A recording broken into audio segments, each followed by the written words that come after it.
How are y'all doing today? It's a rainy day out there, so I thought I'd pull out the camera and make a video. So first I want to say that any of you all that are in the Salisbury, Charlotte, Huntersville, Denver, any of the central North Carolina area, if you're looking for a great wedding officiant, then you've come to the right guy. I've been doing weddings since, 1995, and I've married thousands and thousands of couples, and was in Northern Virginia up in the D.C. area as a wedding officiant for many, many years. And have done weddings at the Capitol and at the steps of the White House, and I've done them all over the place. What makes me a good choice for your officiant is this. When I have a wedding ceremony, it's real. It's down to earth. It's about love. It makes folks laugh, makes some folks cry. And that's because I'm very real about what I do. It's not some canned ceremony that's dry and stale and religious. I don't do that. Even when I was in the Catholic parish doing a ceremony, I did not use a liturgy. I used what was in my heart. No different now that I don't do religious. I do religious weddings, but I also do non-religious weddings because my goal is to serve you. There's the two of you who are in love. Two of you in love. That's all I require. No counseling, nothing religious, no strings attached. I just want the opportunity to stand in front of you and your guests and give a wonderful ceremony of love. A wonderful ceremony of love. So that your guests walk away saying what most of the guests walk away saying with me. And they're like, I've never seen a wedding like that. Well, no, because most weddings suck. They're dry, they're stale. The officiant's talking about something that no one knows what the heck he's talking about. He's talking about himself a lot. I talk about you. Love. I talk about love, relationship, family, how we want to treat each other, what we want from a relationship. Where will you be in 20 years? That's what I talk about.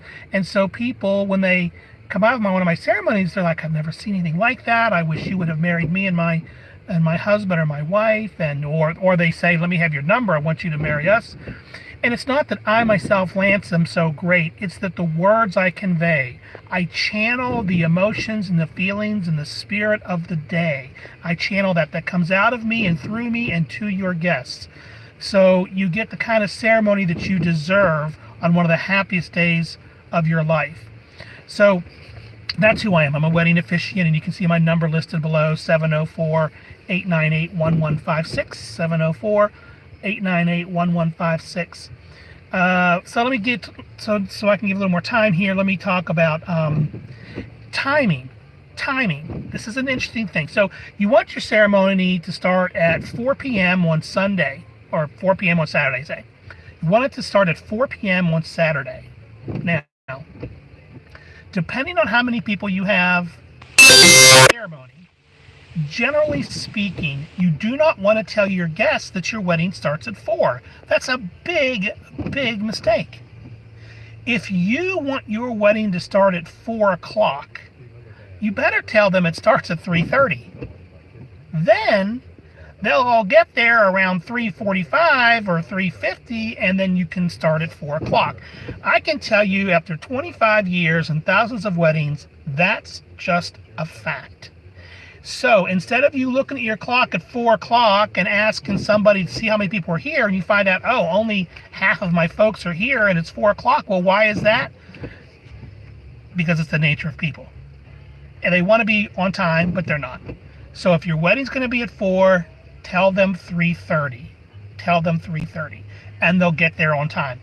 Another neat thing people are doing up along the Potomac River, this is where I've seen it the most, up in Alexandria, Virginia, in that area, is that they will have they'll have a cocktail hour before the ceremony.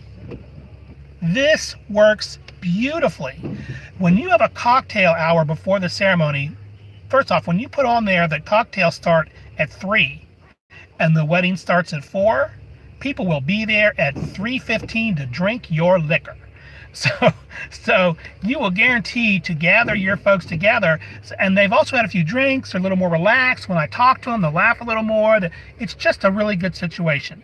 So I would suggest that some of you try this, where you have your cocktail hour from 3 until 4, the wedding from 4 until 4:30 or 4:40, because my ceremonies are about 30 minutes long, and then that gives a half hour to rearrange the room or whatever you need to do to start your dinner at 4.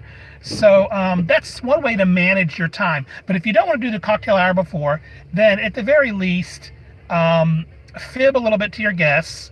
Tell them that the wedding starts at 3:30 when you really know it's going to start at 4. And that way they'll all be there on time. It's the easiest thing to do. It's the easiest thing to do. And it really works out well. So, again, if you're in Salisbury area or anywhere around there, give me a call and I'm happy to come out and officiate your wedding. I would love to do that.